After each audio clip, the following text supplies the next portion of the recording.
Glory to God.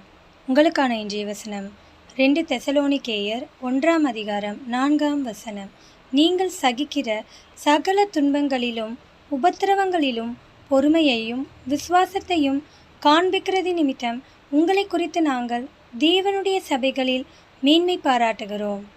கிறிஸ்துவுக்குள் பிரியமானவர்களே, நீங்கள் உங்கள் வாழ்க்கையிலே அநேக துன்பப்பட்டு உபத்திரவப்பட்டு வேதனையோடு இருக்கிறீர்கள் என்றால் கர்த்தர் வசனத்தின் மூலம் உங்களோடு பேசுகிறார். சோதனையை சகிக்கிற மனுஷன் பாக்கியவான். நீங்கள் சகல துன்பங்களிலும் உபத்திரவங்களிலும் பொறுமையையும் விசுவாசத்தையும் காத்துக்கொள்ள வேண்டும். நீங்கள் துன்பப்படும் போது அதை பொறுமையோடு சகித்து கொள்ள வேண்டும். அப்படி ஆண்டவர் மீது விசுவாசம் வைத்து நீங்கள் பொறுமையை காத்துக்கொள்வீர்கள் என்றால் கர்த்தர் தக்க சமயத்திலே உங்கள் வேண்டுதல்களை நிறைவேற்றுவார். ஏற்ற சமயத்தில் உங்களுக்கானவைகளை கர்த்தர் உங்களுக்காய் செய்வார்.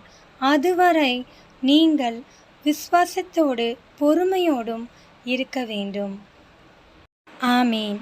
தேவன் தாமே உங்களை ஆசீர்வதிப்பாராக. ஆமீன்.